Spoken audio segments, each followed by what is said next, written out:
Hi everyone.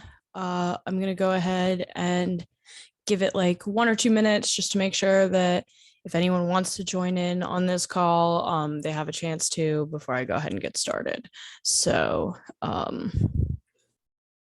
cool.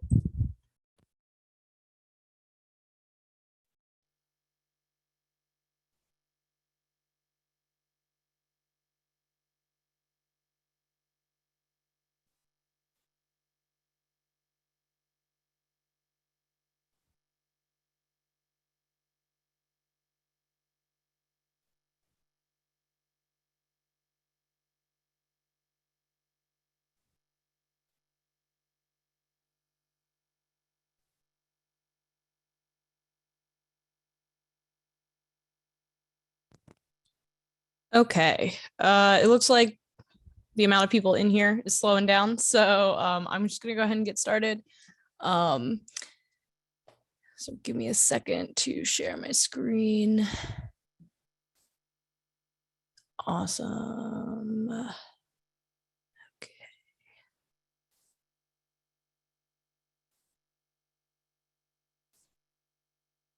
Okay.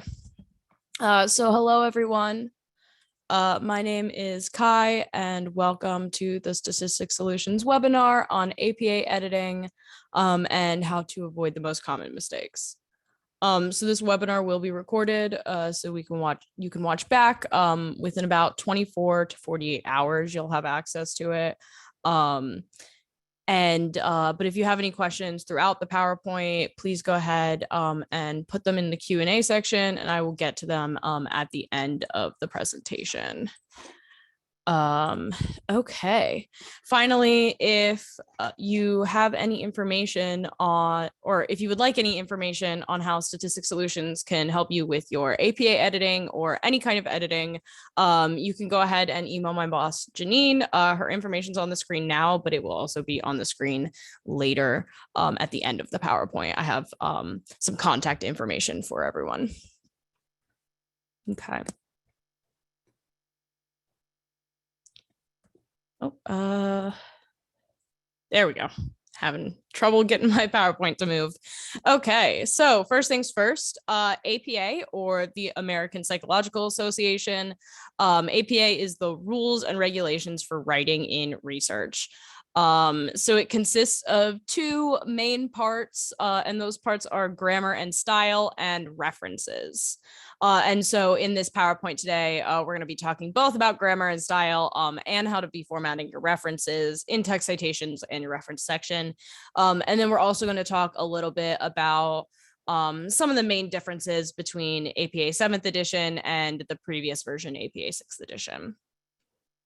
So we're going to first start off with grammar. So the first thing to keep in mind when it comes to grammar and style is your writing voice. So APA style prefers the use of an active voice or a structure in which the subject performs an action rather than a passive voice in which the action is not clear.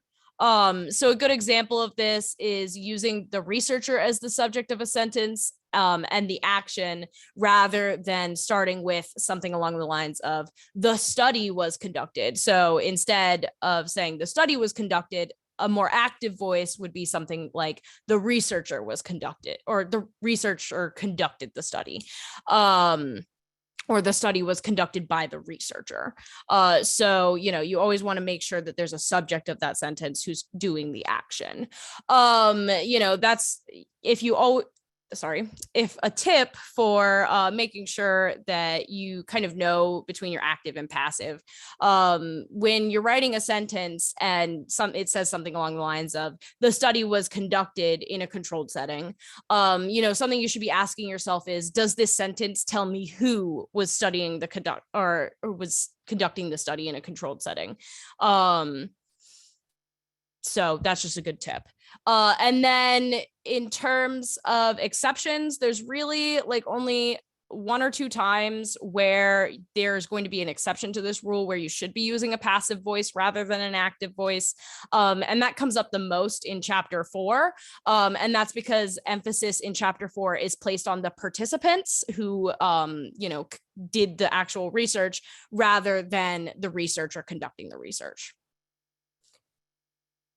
And again, to fix these passive sentences, you're including the doer of the action in the sentence. Okay. Additionally, you want to avoid anthropomorphism. I'm glad I said that right this time. I always say that wrong. Or the act of attributing characteristics to inanimate objects or ideas. And so this means that you should avoid speaking as if the study has found something, or that an article has discussed something. Instead, this kind of goes a little bit back to the active voice, but again, you should be saying something along the lines of the researcher found the following results, or Smith 2004 discussed these results this way, instead of saying the article discussed the results or the study discussed the following results. Again, it's just we don't want to be attributing these characteristics to inanimate objects when it's the researcher and the person who's writing who's actually coming up with the ideas. Okay. So next is tense. Tense is another very important aspect of APA writing. So certain tenses are appropriate at different times. So in general, at the proposal stage, you should always be referring to your study in the present and the future tense. This is because you have not yet conducted the study, but will soon. However, once your proposal is approved, the study should then be written in past tense. This is to denote that you have conducted the study and that everything that you're talking about has already been done and that this is what was done. This includes the writing of the results. Your results section should always be written in the past tense, to again denote that your participants or did the study or did the survey in the past, and your results are then being analyzed in the past. And again, just always use the past tense when referring to what other researchers did as well. So when you're talking about a study that was conducted a couple years ago and you're using it as a reference, you should also be using the past tense for that, even if you're in the proposal stage and the rest of your paper is being written in present or future tense. Okay. So next is capitalization. So we're going to talk about when to use it and when not to use it. So this slide is all about when to use it. So when to use and when not to use capitalization is kind of an important distinction in APA style. Capitalization should be used on all major words and for your titles and your headings. So that's an example here where, example is living with your eyes open. Each word of that title should be capitalized. Additionally, journal titles and reference titles should also be capitalized as well. Again, that kind of makes sense, And then finally, any instrumentation, tests, or surveys that have names should be capitalized. So something like the Minnesota Multi-Factor Personality Inventory, that should be capitalized. Every word of that should be capitalized every single time. This is not the case though if you're talking about theory names or models.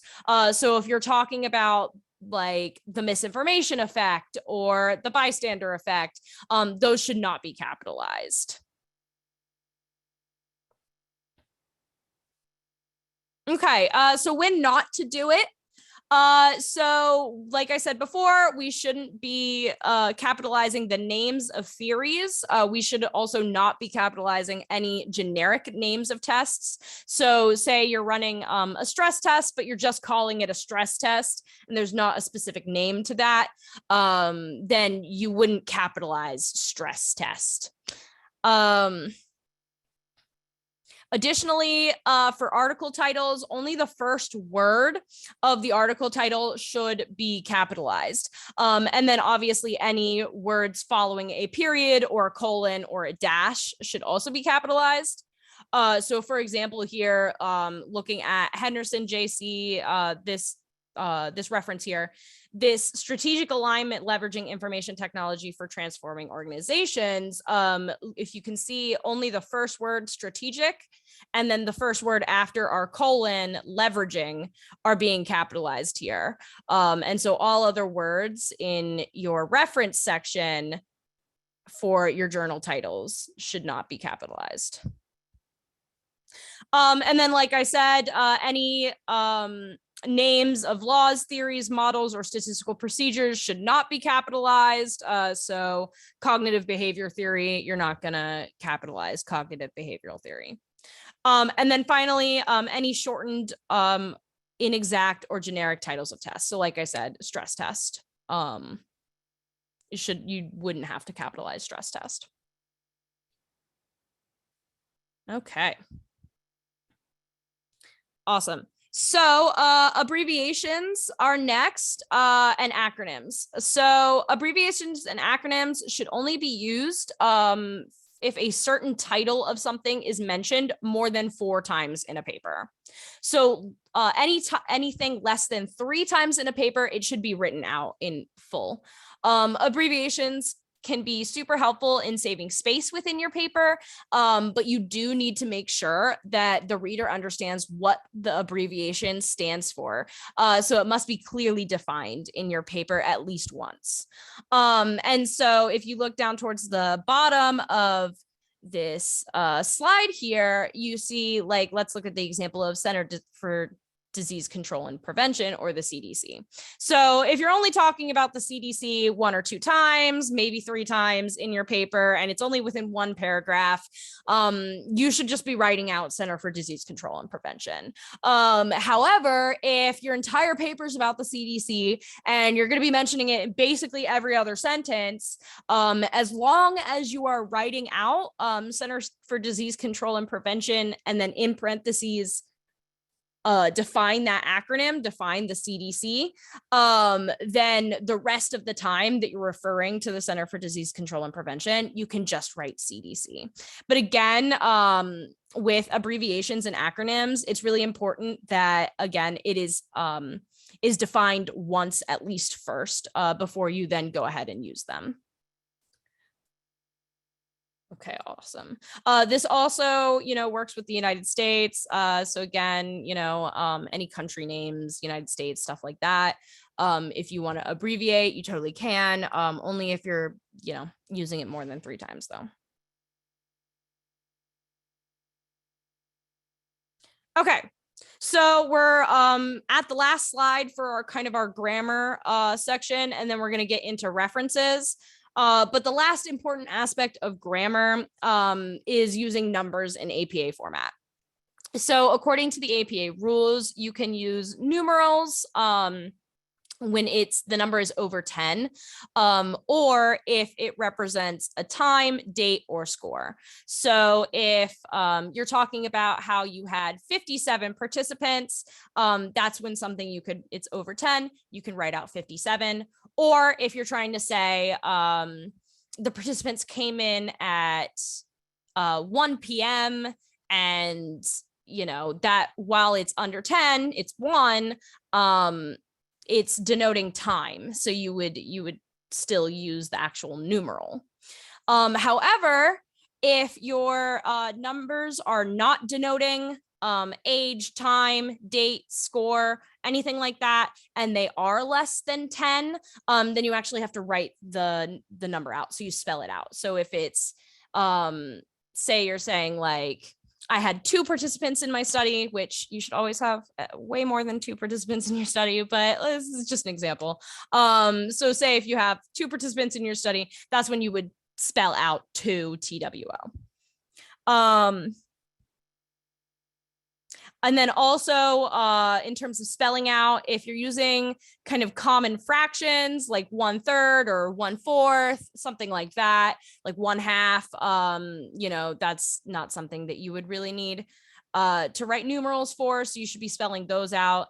And then finally, if kind of just a number has like a universally accepted usage. That's, I can't really come up with a good example for that. But actually something like pi 3.15 or 3.14, whatever pi is.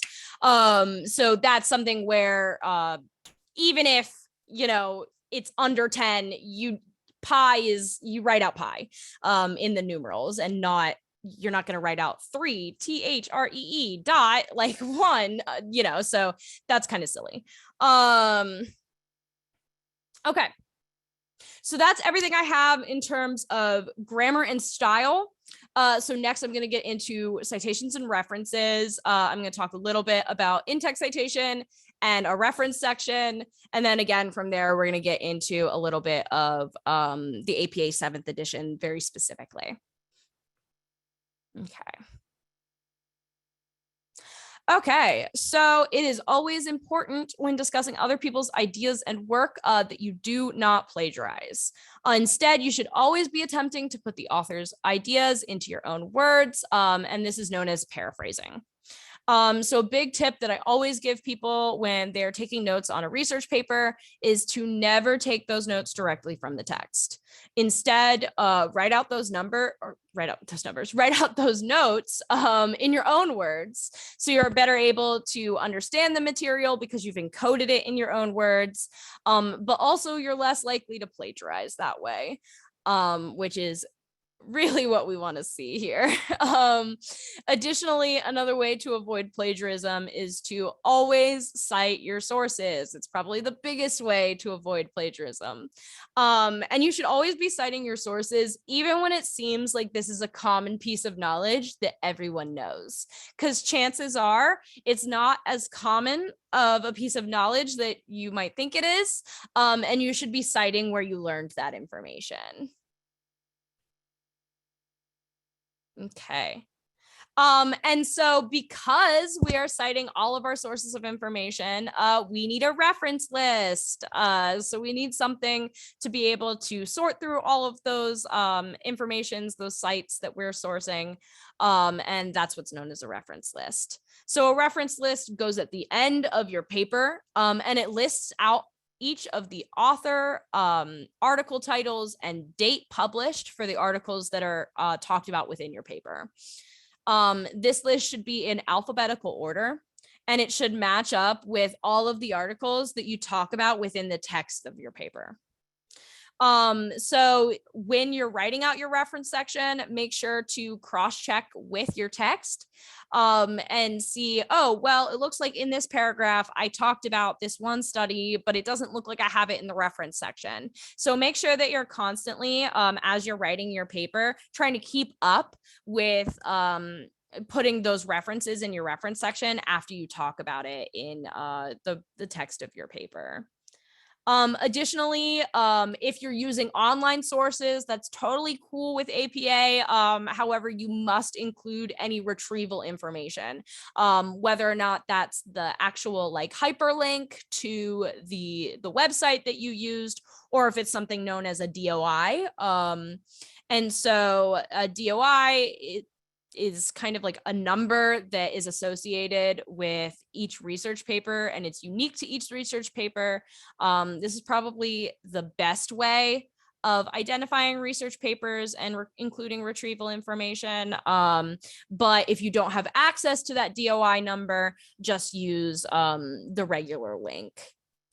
And then the biggest other thing is that when you're including DOI numbers, the biggest change between APA 6th edition, well, not the biggest change, but a change between APA 6th edition and APA 7th edition is that when you were referencing an APA 6th edition, you used to say retrieved from, and then you would put the DOI or the retrieval information. Now, instead, you're not going to write retrieved from, you literally just put the retrieval information, whether or not that's the DOI or whether or not that's the hyperlink.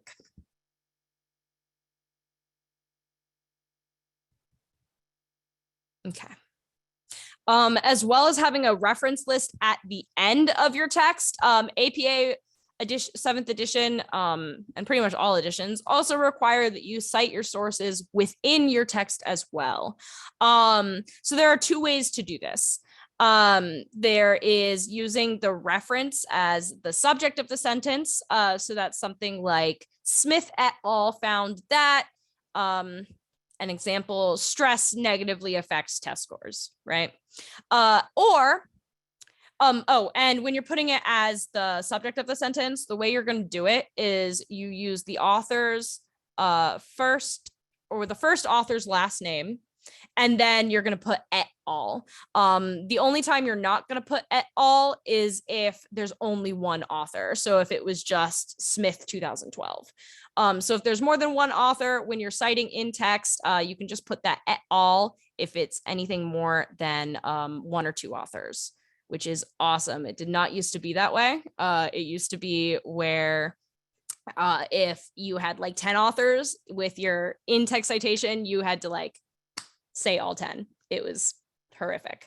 So now it's really nice. We get to just say Smith et al. So it's the first author's last name, and then et al. And again, that's if you're putting it at the beginning of the sentence.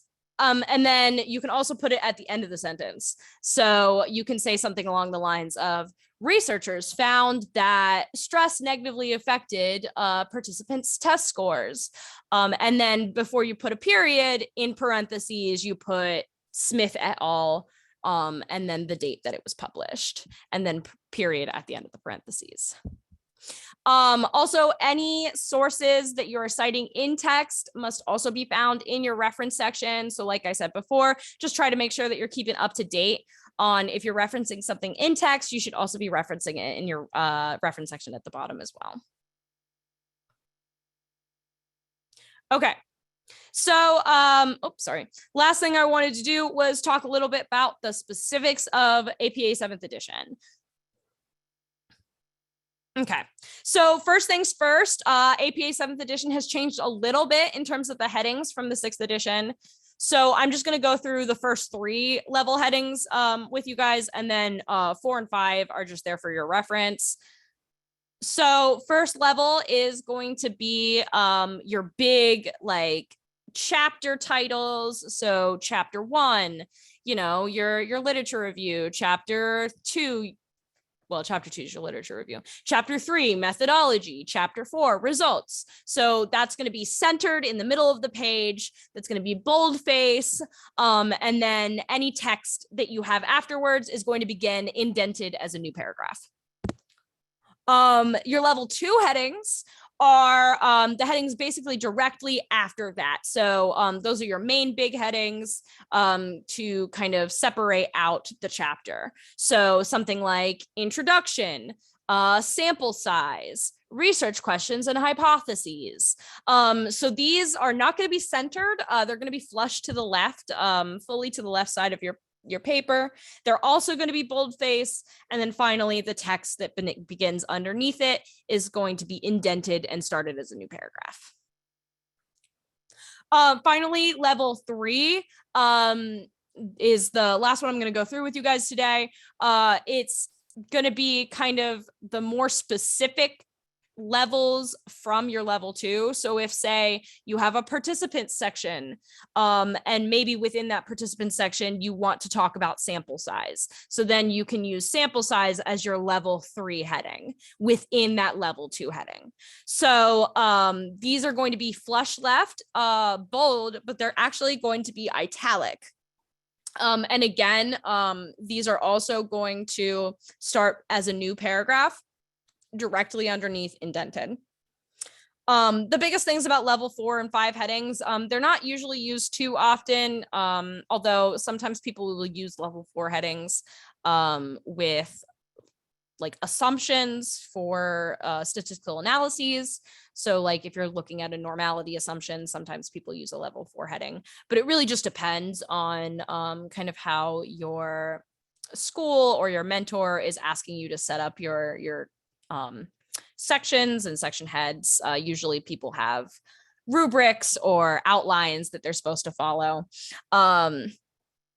So yeah, and then this, the headings, this is for your reference. You can usually find it pretty easily if you just look up online, like APA level headings. This will be the first thing that comes up, and it's a really good reference.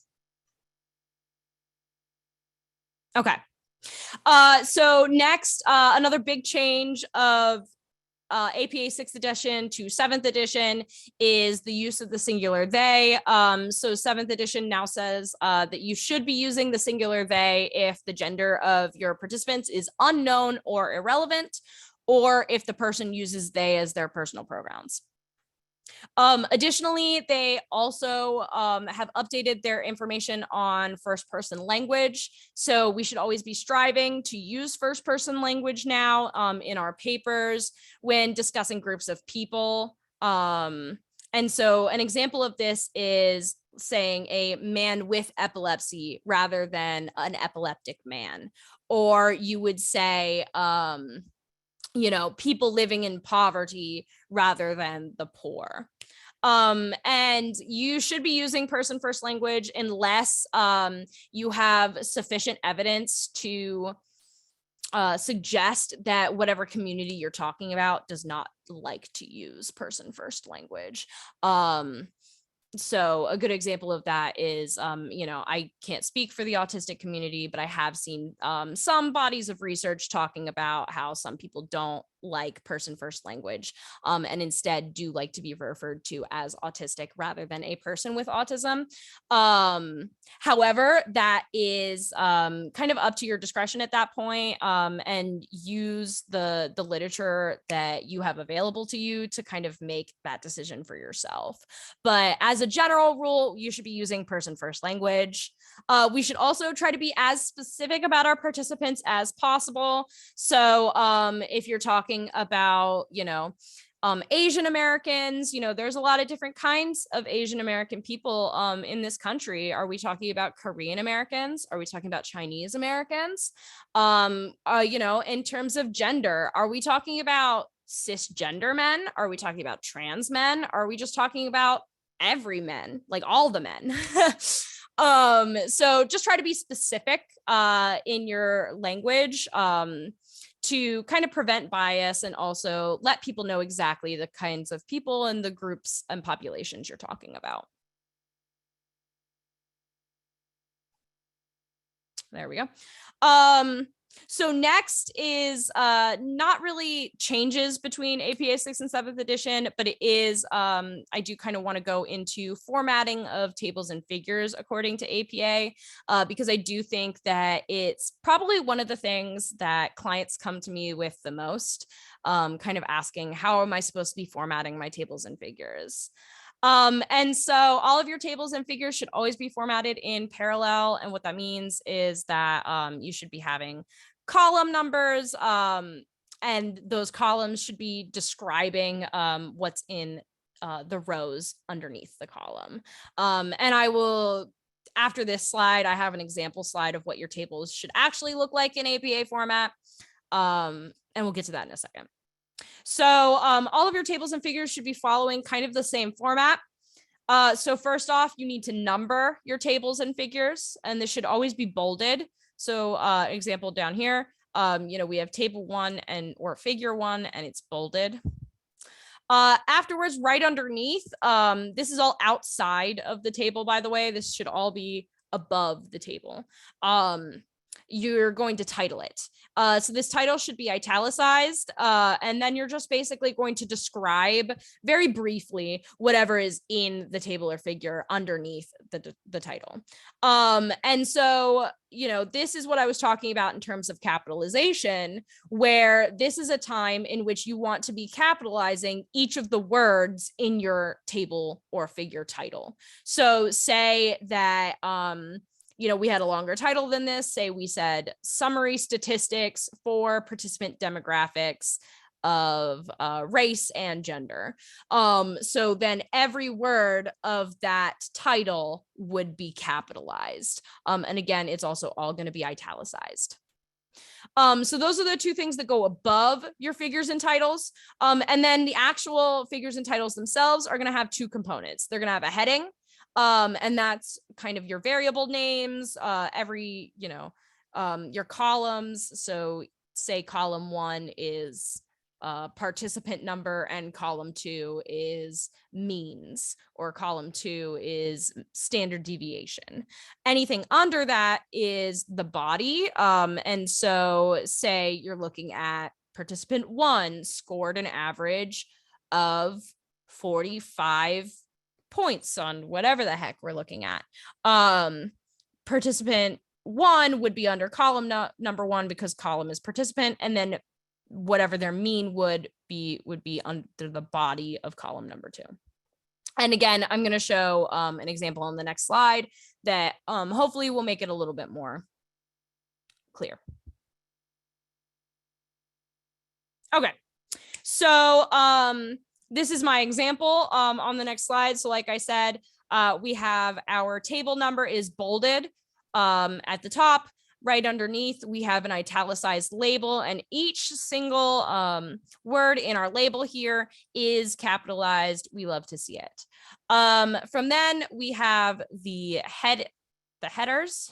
So that's this column right, or this row right here. So they're your column names. We have logistic parameters. We have 9-year-olds means and standard deviations, and 16-year-old means and standard deviations, and so on. This is your header. And then underneath, everything underneath is your body. So all of your numbers, your descriptors of your variables.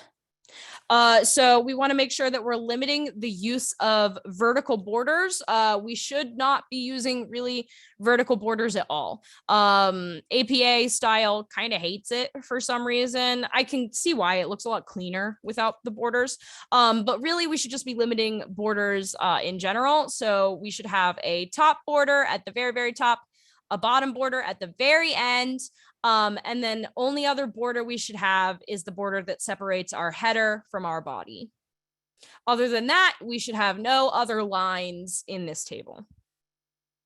Finally, tables can either be placed within the text of your paper or within the appendix section.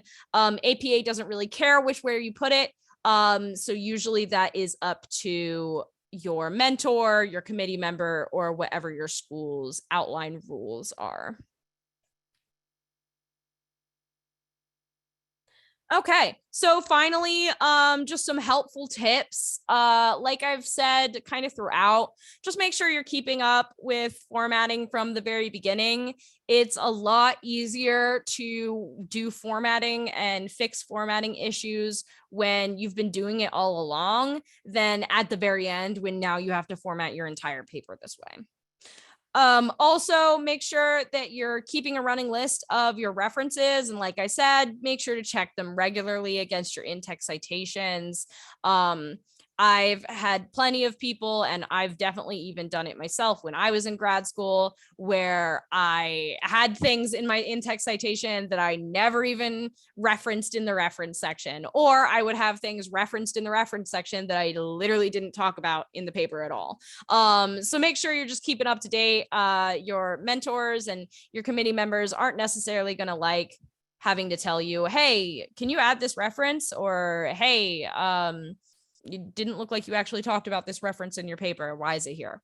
It can get kind of annoying to go through those things. So just try to check in regularly. Also, citation managers or citation generators can be super helpful, even though they do have some pitfalls.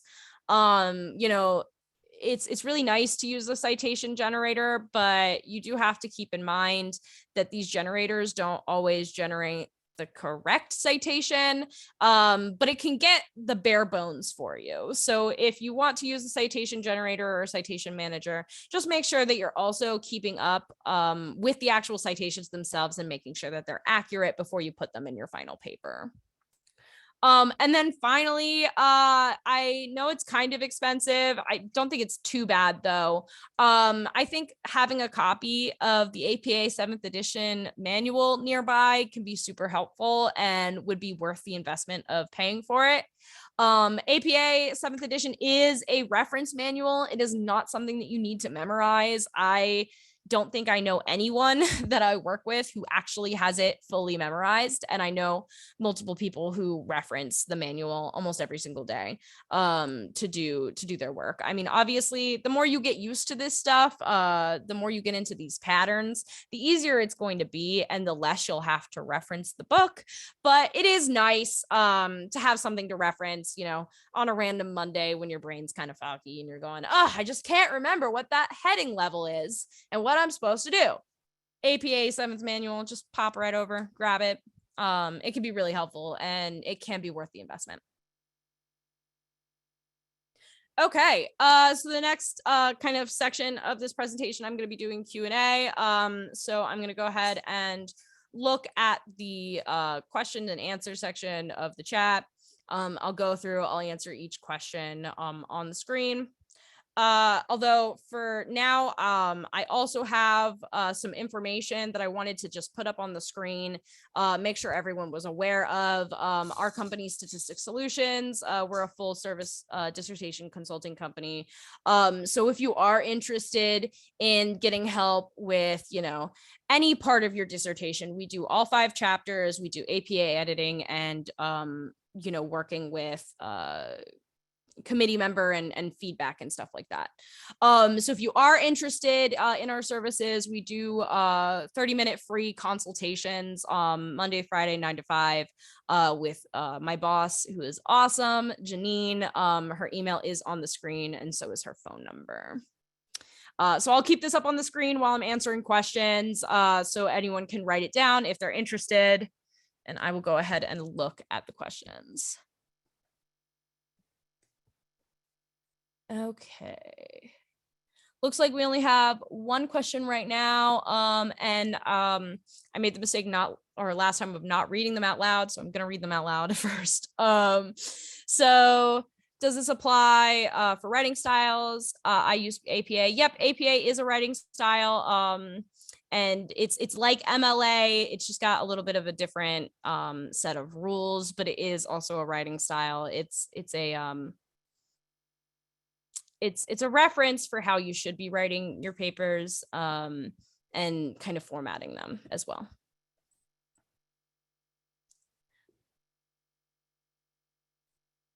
Okay, next question. For engineering subject PhD thesis paper, can you provide the title sequence?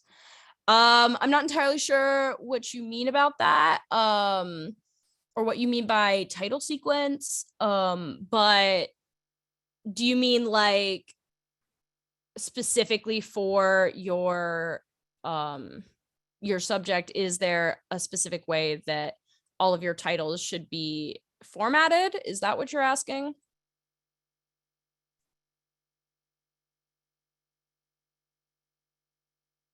Okay.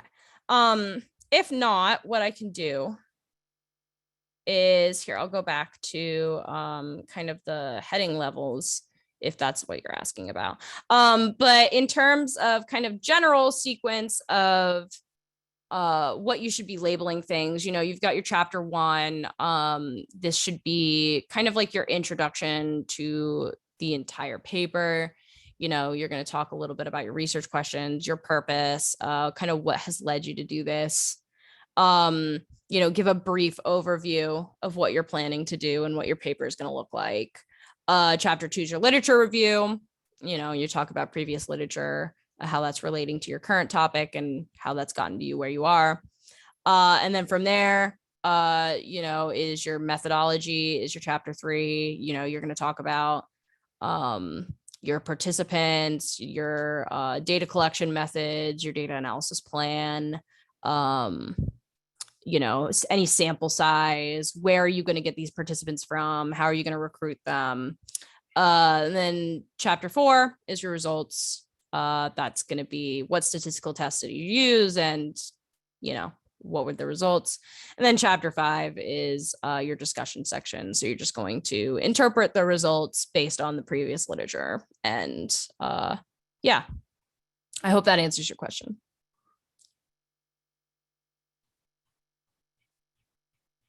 but yeah, generally it's kind of the same formatting for really any subject.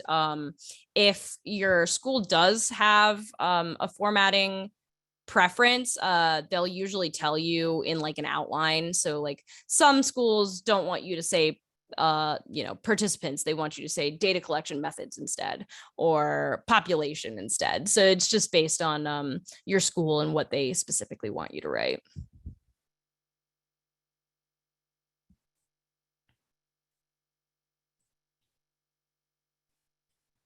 Okay. It doesn't look like there's any other questions coming in, so I'm going to go ahead and put that last slide back on the screen. I'll keep it up for a couple more minutes. Oops, that is not what I meant to do. Well, you can still see it, but no, that was on me. I did that. We got this. There we go. Okay. And now there's more in the chat. Perfect.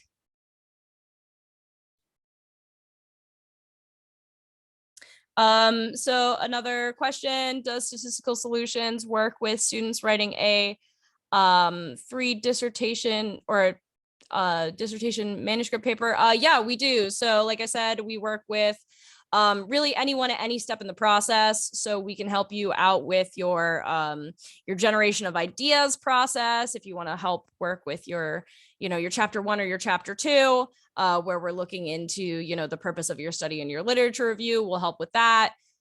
We can also help with, chapter 3. So the methodology, coming up with both quantitative and qualitative methodologies. And yeah, from there, we can also do chapter 4 and chapter 5. So we work with every step of the dissertation process.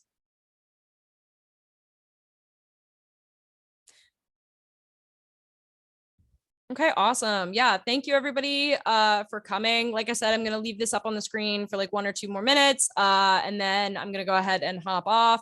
So if anyone has any other questions before I do that, go ahead and ask now. If not, then that's all the information I have for you guys today. Thank you all for coming.